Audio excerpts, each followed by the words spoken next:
सुनैना की शादी को कुछ महीने बीत गए थे। सुनैना काम में थोड़ी ढीली थी, साथ ही आलसी भी। लेकिन ये बात उसकी सास उर्मिला जल्द ही समझ गई थी, जिस कारण अब उर्मिला जानबूझकर आलस करती और घर के काम में उसका बिल्कुल हाथ नहीं बटाती, ताकि सुनैना अच्छे से घर के काम और जिम्मेदारियां संभालना सीख जाए। लेकिन सुनैना को तो अपनी सास की इस हरकत पर बड़ा गुस्सा आता। ऐसे ही कुछ दिन बीत गए। अब सुनैना की सास उर्मिला सारा दिन सोफे पर पड़े पड़े बस सुनैना पर हुक्म चलाती रहती। ऐसे ही एक रोज जब सुनैना किचन में बर्तन धो रही थी, तभी उसकी सास, वाह वाह, बाहर क्या सुहाना मौसम हो रहा है। इस मौसम में तो गर्मा गर्म चाय और पापड़ खाने का मन कर रहा है।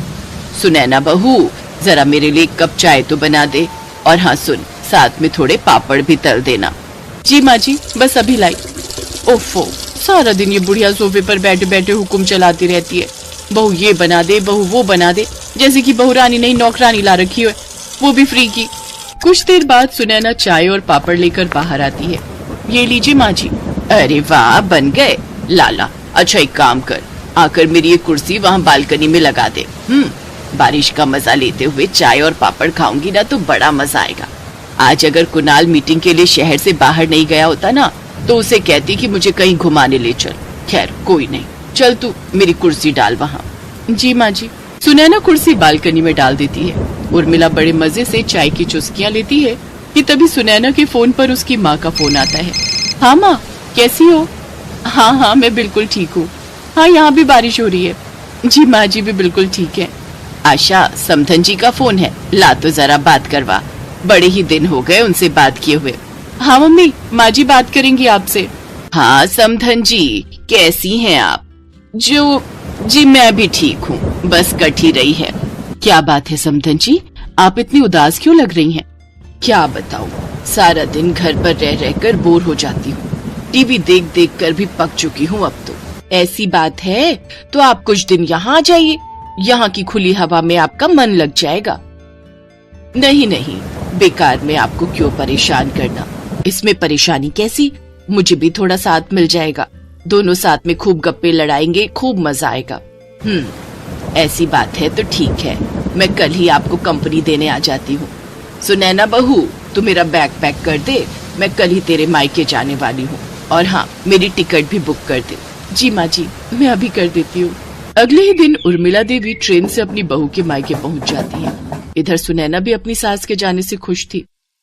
चली गई फाइनली, अब कुछ दिन मैं भी आराम से रहूंगी, कोई ऑर्डर करने वाला नहीं होगा सर पर, चैन की नींद सोऊंगी अब। उधर आशा देवी अपने समधन के आने की तैयारी करने लगती। प्रज्ञा बहू, कुछ दिन के लिए सुनैना की सास अपने यहाँ रहने आ रही है, तू पूरे घर की सफाई कर ले, उनका कमरा अच्छे से तैयार कर दे, और हाँ, सारी बेडशीट, सोफे के कवर, पर्दे, मैट सब धो दे। और हाँ, रात के खाने की अच्छे से तैयारी कर लेना। खाने में 2 सूखी सब्जी और 2 तरीदार सब्जी, रायता, और हाँ मीठे में कुछ बना लेना। और हाँ, साथ में नान और रोटी भी बना लेना। जी माँ जी। सारा काम निपटा कर प्रज्ञा रात के खाने की तैयारी में लग जाती है।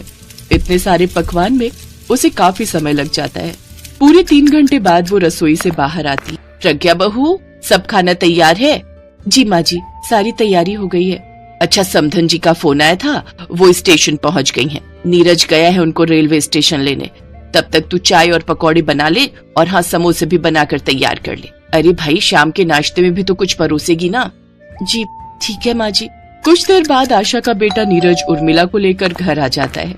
आइए बहन जी, आने में कोई तकलीफ तो नहीं हुई? अरे नहीं नहीं, बिल्कुल भी तकलीफ नहीं हुई। कुछ देर बाद प्रज्ञा वहाँ आती है और उनके पाँव छूती है। फिर वो उनका सूटकेस उनके कमरे में रख देती है और उनको उनका कमरा दिखाती है। उस कमरे की सजावट और फूलों की खुशबू देख उर्मिला देवी मन ही मन सोचती है, वाह, इसने तो कितने अच्छे से इस कमरे को सजा कर रखा है। और एक मेरी बहू है, आलसी कहीं की, जो किसी काम को हाथ नहीं लगाती। कुछ देर बाद उर्मिला फ्रेश होकर बाहर आती है, जहाँ वो देखती है कि टेबल पर गर्मा गर्म पकौड़े और चाय और साथ में समोसे और चटनी भी तैयार होती है। अरे वाह, इतनी जल्दी तुम समोसे और पकौड़े भी बना कर ले आई? जी आंटी जी। मेरी बहू बहुत फुर्तीली है, हर काम झट से कर लेती है। आपने तो अपनी बहू को बड़े ही अच्छे संस्कार दिए हैं। काश कि थोड़े संस्कार अपनी बेटी को भी दिए होते। वो तो 1 नंबर की आलसी है, सारा दिन बस सोने को चाहिए उसे। थोड़ा काम उसे भी सिखा देती तो आज वो भी प्रज्ञा बहू की तरह हर काम में तेज होती। अपनी समधन की बात सुनकर उर्मिला थोड़ा झेप जाती है। वो नहीं जानती थी कि अपनी बहू से इतना काम करवाना उसे महंगा पड़ जाएगा और इतने ताने सुनने पड़ेंगे, लेकिन वो हंसते हुए इस बात को टाल देती है और मुस्कुराते हुए कहती है वो क्या है ना, इकलौती बेटी होने के कारण सुनैना के पिता उससे ज्यादा काम नहीं करवाते थे, लेकिन जहाँ तक मुझे पता है प्रज्ञा भी शायद अपने माता पिता की इकलौती बेटी है। क्यों बहू? जी माँ जी। तो फिर तेरे माँ बाप ने तुझसे बहुत काम करवाया था क्या, जो तू शादी के बाद सब कुछ इतने अच्छे से संभाल रही है? अपनी समधन के ताने सुनकर आशा चुप हो जाती है और मन ही मन सोचती है, ये अभी इतना सुना रही है तो खाने की टेबल पर कितना सुनाएगी। कुछ देर बाद प्रज्ञा सबको खाने की टेबल पर बुलाती है। टेबल पर लगा इतना सारा खाना देख उर्मिला कहती है, हे भगवान, इतना सारा खाना! बहन जी, इतना खर्च करने की क्या जरूरत थी? जो होटल से इतना कुछ मंगवा लिया, घर पर ही कोई सब्जी बनवा देती। नहीं नहीं आंटी जी, ये सब खाना तो मैंने बनाया है। अपनी बेटी की बुराइयां सुनते देख आशा उर्मिला को टोकते हुए कहती है, बहन जी आप खाना खाइए ना, आपको भूख लगी थी ना? हाँ हाँ, आप भी लीजिए। खाना खाकर तो उर्मिला हैरान ही रह जाती है। अरे वाह, क्या स्वादिष्ट खाना बनाया है तुमने बहू। ऐसा लग रहा है मानो साक्षात माँ अन्नपूर्णा का स्वाद है तेरे हाथों में। वाह, इतना स्वादिष्ट खाना तो मैंने आज तक नहीं खाया। रात को डिनर करने के बाद सब अपने अपने कमरे में चले जाते हैं। कुछ देर बाद केसर का दूध बनाकर प्रज्ञा उर्मिला के कमरे में लेकर जाती है। दूध पीने के बाद उर्मिला बेड पर लेट जाती है और प्रज्ञा उसके पैर दबाने लगती है। अरे ये क्या कर रही है बहू? आप सफर से आई होंगी ना, तो थोड़ा थक गई होंगी।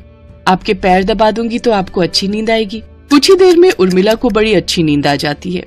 अगली सुबह प्रज्ञा मेथी के पराठे बनाकर तैयार कर लेती है, साथ ही धनिया पुदीने की चटनी भी बना लेती है और रायता बूंदी भी। सबको नाश्ता करवाने के बाद वो घर के सारे काम निपटाती है। इन सब में उसे अपने लिए जरा भी फुर्सत नहीं मिलती। उर्मिला कुछ दिन वहाँ रुकती है। वो वहाँ रहकर सब कुछ देख रही थी। प्रज्ञा उसकी खूब खातिरदारी करती है। कुछ दिन बाद उर्मिला वहाँ से जाने लगती है।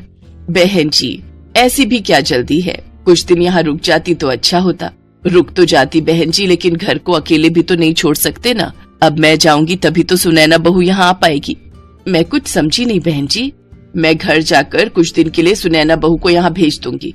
प्रज्ञा बहू से कहना उसे बहू होने के तौर तरीके सिखा दे। खाना कैसे बनाते हैं, घर कैसे सजाना चाहिए, सास की सेवा कैसे करनी चाहिए, ये सब उसे सिखा दे। जी ठीक है समधन जी, जैसा आप कहें। सुनैना बहू, अब अपने मायके जाओ और अपनी भाभी से बहू के सब तौर तरीके सीख कर आ। एक तेरी भाभी है जो सारा दिन एक पैर पर नाचकर तेरी माँ की खातिरदारी करती है, और एक तू है जिसे कुछ आता जाता ही नहीं। कुछ दिन बाद उर्मिला सुनैना को उसके मायके भेज देती है, जहाँ उसकी माँ भी गुस्से में कहती है, सुनैना बेटी, अब अपनी भाभी से सारे काम अच्छे से सीख ले। मैंने बहुत शिकायत सुन ली तेरी, अब दोबारा मुझे शिकायत का मौका ना मिले तो ही तेरे लिए अच्छा है। ठीक है माँ।